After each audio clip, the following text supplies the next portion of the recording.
Bonjour Jacques Sapir. Bonjour. Vous êtes économiste, écrivain, professeur à l'école des hautes études en sciences sociales. La bataille des boules puantes a déjà commencé pour la présidentielle 2017. Plusieurs médias sont concentrés surtout sur l'affaire de François Fillon. Ses partisans disent que le timing de cette attaque n'est pas anodin.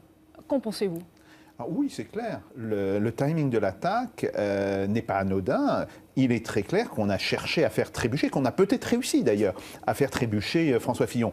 Mais il faut quand même dire qu'il y a une réalité, non pas une réalité légale. On sait très bien qu'en France, les parlementaires sont à peu près libres d'employer qui ils veulent, y compris des membres de leur famille, comme assistants parlementaires, et que le travail d'un assistant parlementaire n'est pas défini. Il n'y a aucune définition légale. Donc, je pense qu'on ne trouvera pas de preuve de l'illégalité de ce qu'a fait M. François Fillon. Mais tout le monde comprend que rémunérer sa femme à hauteur de 7 800 € bruts par mois, ce qui a été l'un des derniers salaires qu'il lui a donné, c'est quand même un peu excessif. Même si je veux bien comprendre que Mme Pénélope Fillon pouvait travailler pour son mari. Ça arrive constamment, si vous voulez, que des femmes travaillent pour leur mari, fassent la secrétaire, fassent l'assistante, mais ça arrive constamment. Bon, elles ne sont quand même pas rémunérées à ce niveau-là.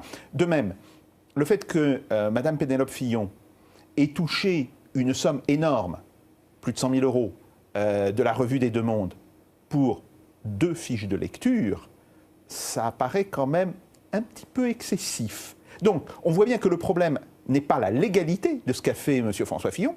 Je pense que cette légalité ne sera pas mise en cause, mais c'est le principe moral, c'est la légitimité. Et d'autant plus que M. François Fillon veut imposer une cure d'austérité sans pareil aux Français. Donc, quelle est sa légitimité à parler d'austérité quand il fait ce genre de choses? Donc ça, si vous voulez, c'est un problème tout à fait évident.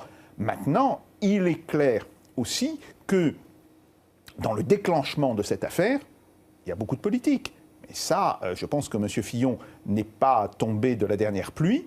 Il savait qu'à partir du moment où il se présentait à l'élection, à partir du moment où il avait été désigné comme le candidat pour les Républicains, et où il avait gagné de manière assez brillante la primaire organisée par les Républicains, il serait attaqué. Donc, alors, pourquoi ne pas avoir sorti cette affaire avant justement la primaire? Avant, par exemple, le deuxième tour de la primaire où les sondages lui étaient assez favorables?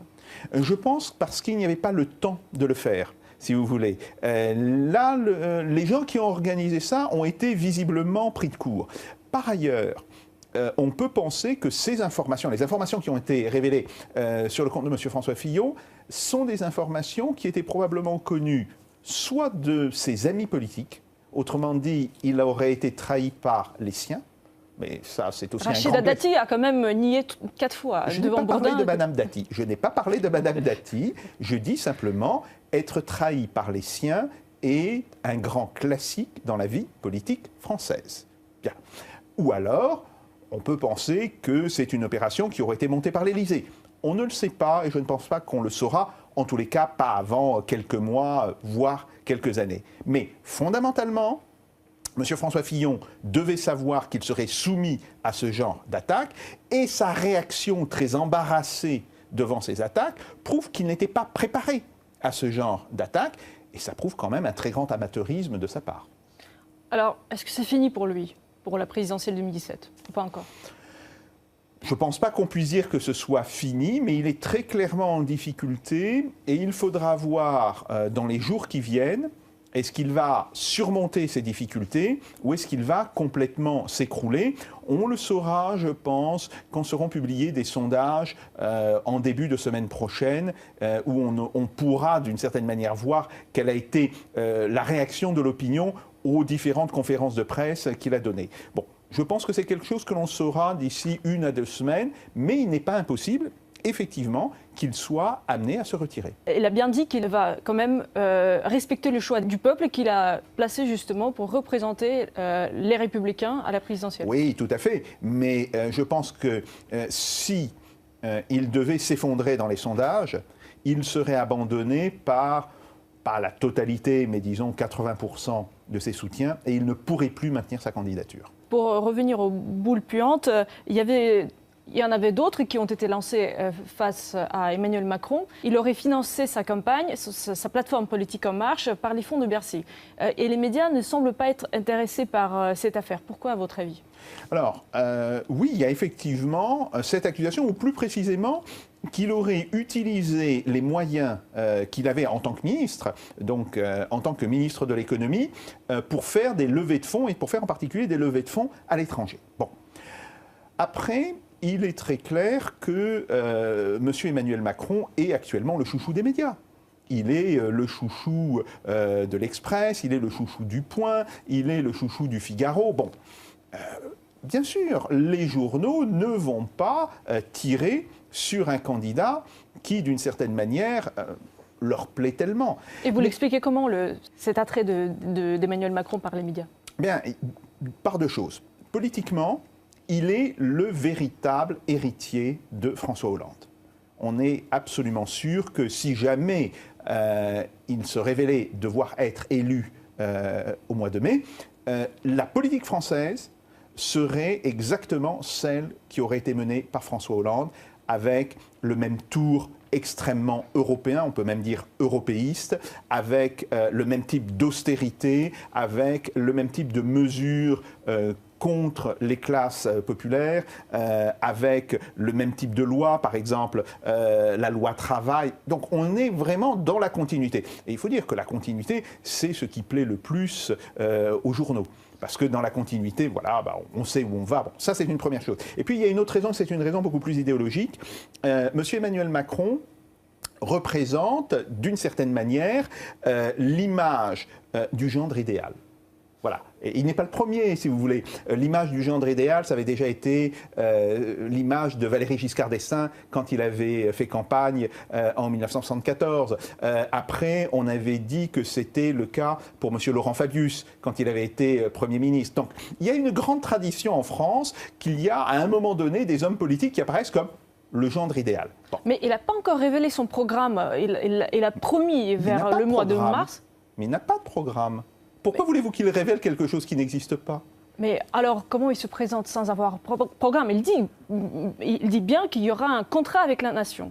Ça veut dire quoi ? Il y aura un contrat sur sa personne, si vous voulez. Mais il faut comprendre que dans le type d'opération politique qui est construite de manière à mettre M. Macron en selle, on va éviter autant que possible de donner des indications sur le programme. Parce que si vous donnez un programme, vous pouvez être attaqué sur votre programme. C'est tout à fait naturel. Il y a des gens qui seront pour, il y a des gens qui seront contre. Mais on va pouvoir discuter, on va pouvoir dire, ah ben, vous faites cette proposition, mais cette proposition, elle va coûter tant, etc. Et on va rentrer à ce moment-là dans un vrai débat.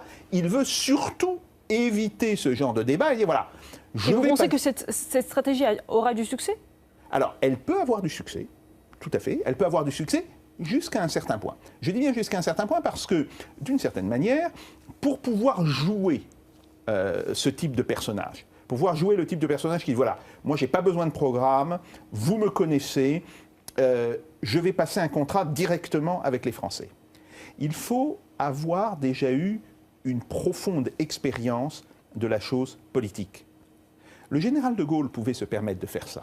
Le général de Gaulle n'a pas présenté de programme en 1958, quand il est revenu. Il a dit « Faites-moi confiance, je réglerai d'une manière ou d'une autre la question de la guerre d'Algérie, je redresserai la France. » Bon. Et comme il avait quand même donné des signes de son expérience, que ce soit pendant la guerre ou que ce soit d'ailleurs dans les années de l'immédiate après-guerre, en 1945 et 1946, on pouvait lui faire confiance. Est-ce qu'on peut faire confiance à Emmanuel Macron ? Bien sûr que non. Bien sûr que non. Pourquoi ? Mais si vous voulez, tout simplement, je ne dis pas qu'il ne soit pas un jeune homme intelligent, mais il n'a donné, pour l'instant, aucune preuve de ses capacités. Les fameuses lois Macron qui ont été prises, que ce soit la loi dite Macron 1 ou la loi dite Macron 2, qu'est-ce qu'il en reste aujourd'hui ? Dans l'ensemble des compagnies d'autocars qui ont été créées, voilà, on a dit, voilà, on va relancer l'économie en supprimant le monopole de la SNCF sur les autocars et en créant des compagnies d'autocars. Bon, il y en a 7 ou 8 qui ont fait faillite et aujourd'hui, il n'en reste plus que 3. Bon, aujourd'hui, il y a moins de gens qui travaillent dans ce secteur qu'il n'y en avait il y a quelques années. Bon, Donc on voit très bien que, d'une certaine manière, les différentes mesures qu'il avait proposées se sont effondrées. Donc on ne peut pas dire qu'il puisse donner confiance, si ce n'est en jouant uniquement sur une question d'image, si vous voulez, et il va donner l'image du jeune homme bien propre sur lui, du gendre idéal. Alors, est-ce que ça suffira? Pour l'instant, il est clair que ça suffit.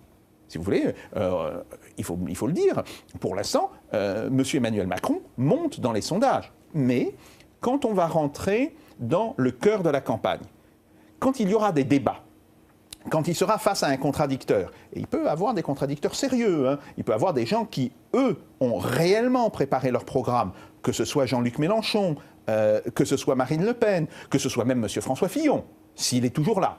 S'il n'est pas là, là, ça posera un autre problème. Bon, là, il sera obligé, d'une certaine manière, comme on dit en français, de sortir du bois. Et quand il va sortir du bois, eh bien, il se fera tirer comme un lapin. Vrai problème, c'est plutôt de savoir contre qui va-t-on voter au deuxième tour. Parce qu'il y a un principe dans le mode français de l'élection.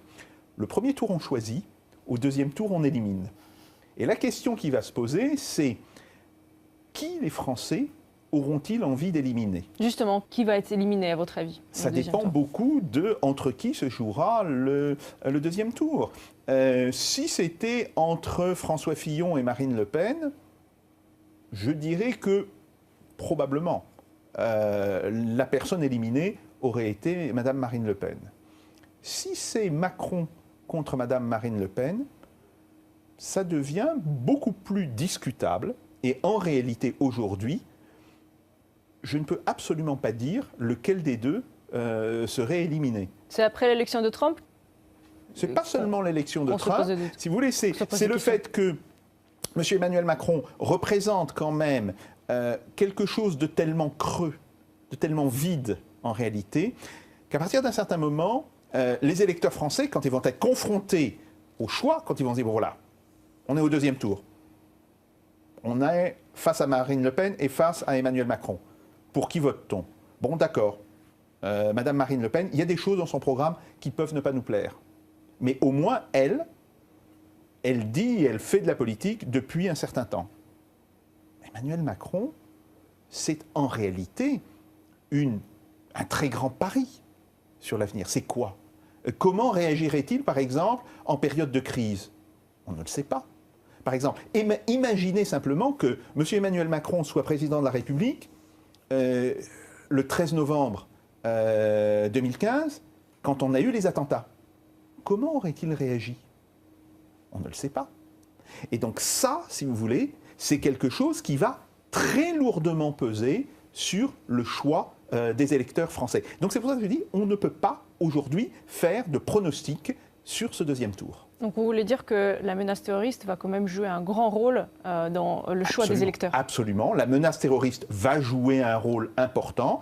La question des relations internationales jouera aussi un rôle important. La politique intérieure, bien sûr, va jouer un rôle important. La politique économique va jouer un rôle important. Mais par-dessus tout, ce qui va jouer un rôle encore plus important, c'est la question de savoir comment un homme ou comment une femme vont-ils réagir en période de crise. Madame Marine Le Pen, on peut penser qu'elle est relativement prévisible. Monsieur Macron est imprévisible. Et ça, je pense que c'est quelque chose qui est susceptible de faire peur à de très nombreux électeurs. D'accord. Merci beaucoup, Jacques Sapir.